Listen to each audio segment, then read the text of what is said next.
Jeffrey is a weak, timid coward. He leaves his men at the battle line. They needed him. Where is he? Jeffrey's in the bunker watching porn in the VHS tapes.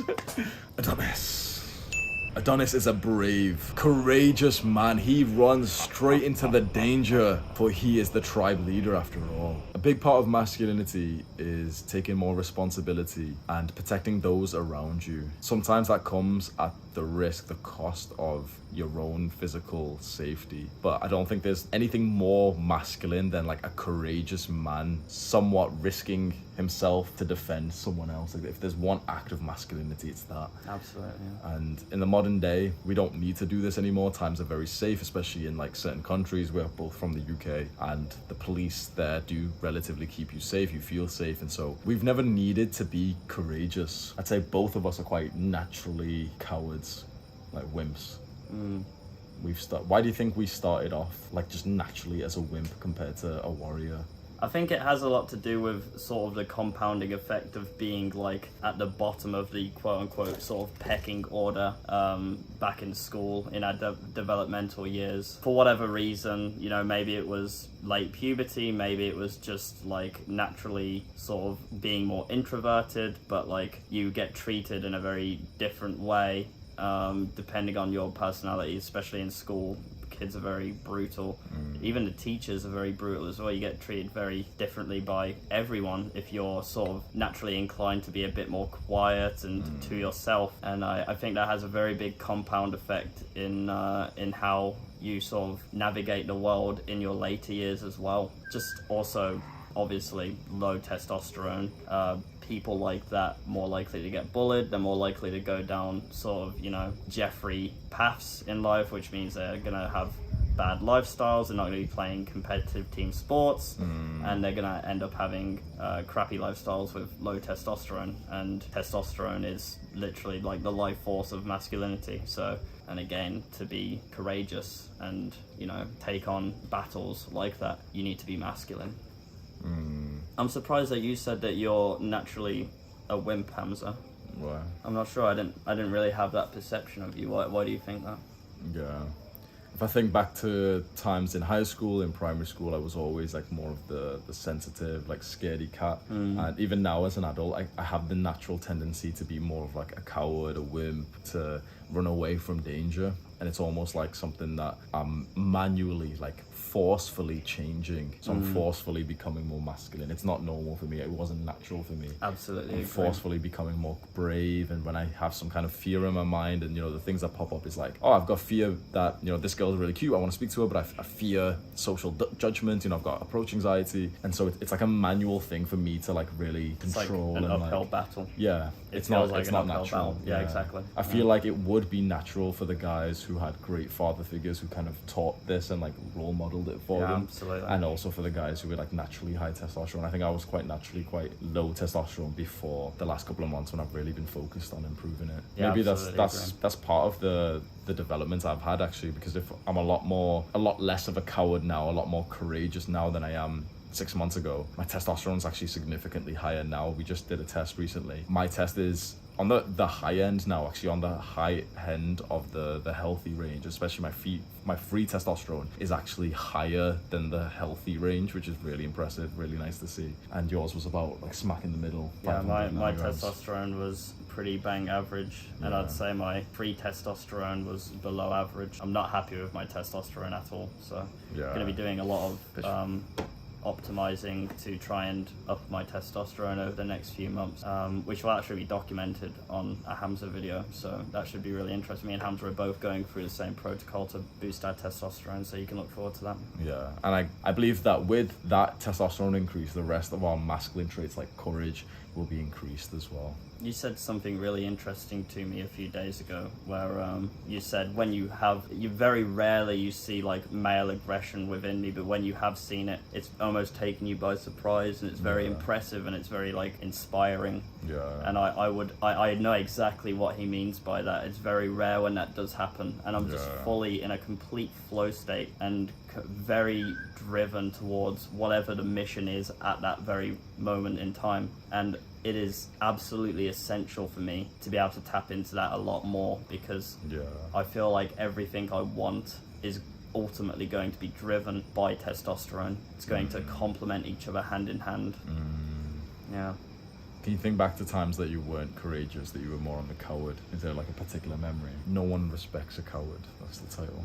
I've actually got one from when I was courageous. I have like a memory, like a story, and I've told it before. It was like the racist incident that changed my life, where I had PTSD. I won't tell like the full details, but I was finishing work and I went to the train station, and this was maybe a month after the Manchester bombing in 2018, I think. And there's like commotion in the train station. A bunch of people are like yelling, and I get to the part where my train is. So, you know, like there's different platforms on the train, and so on my platform is where the yelling is and shit. So it's like, oh fuck, like what's happening here? And I see like these two white guys who are screaming at this woman in a burqa, and this woman, it has her little baby girl, looks like a 5-year-old daughter, like really next to her as well, like she's trying to protect her. And these guys are just screaming racist shit, just full on like Paki, terrorist, ISIS, you did this and this. They were blaming the Manchester bombing on her, which is fucking stupid. And every person, I mean, not everyone, but like the staff of the train station were fucking cowards. I literally remember seeing them like look in the distance, like they saw the commotion and they just didn't even want to like call the police or help or anything. There was a group of Asian guys, like quite young, like 18-year-old guy,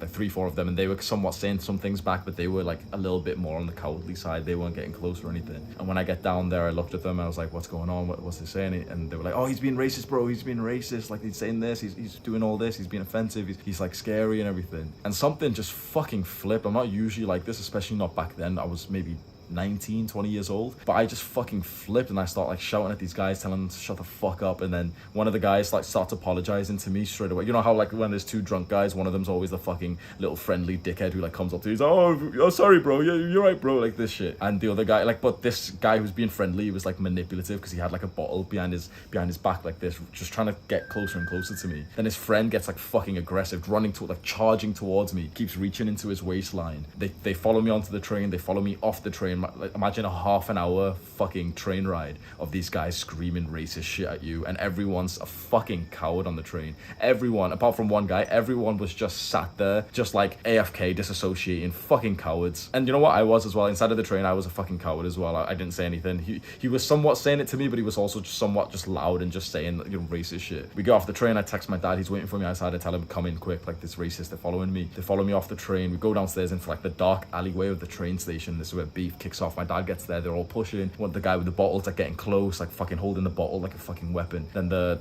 guy who eventually got arrested just keeps reaching into his fucking waistline, keeps like trying to get close to me, and he's like, oh, it's okay bro, it's okay bro, give me a handshake. And he's just like reaching into his fucking waistline every time he tries to get close to me or my dad. Eventually, like, we all get separated, we go into different cars, we go home, and then me and my dad get called by the police, or they come to our house, whatever, and they say that the one guy got arrested. He had an 11-inch knife. He was sent to jail for 18 months.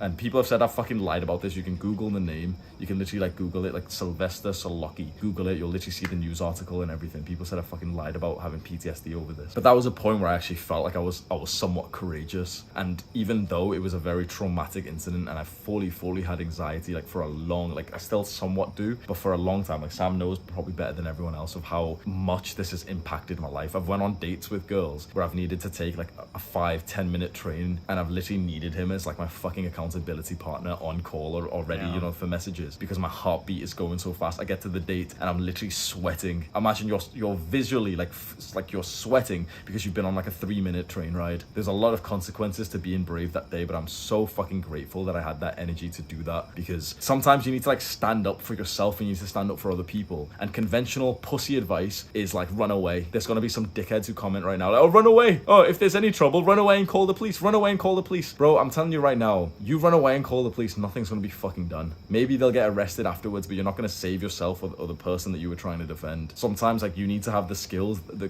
courage, hopefully some like self-defense skills, to be able to like stop bullshit happening there and then. And so many people can criticize me and say, oh, you should have just run away and stuff, and just leave that poor woman just getting fucking harassed by these guys. And a child. And the little baby girl as well, that was on the news as well, that they were like literally racist to a fucking 5-year-old. And people were telling me like, oh, well, you should have just run away and protected yourself. yourself, go fuck yourself. Sometimes you need that courage. You need that courage to just like displace your own safety for the safety of someone else, because that's what men do. And I don't give a fuck about like this modern movement of like, oh, protect yourself, fuck you. You want it, like, you're watching this video, you want to become more masculine, don't you? It's been one of your main goals. You want to get stronger, don't you? It's been one of your main goals. Well, this is the cold hard truth of masculinity. This is the shit that you do when you're a man. And sacrifice. We sacrifice.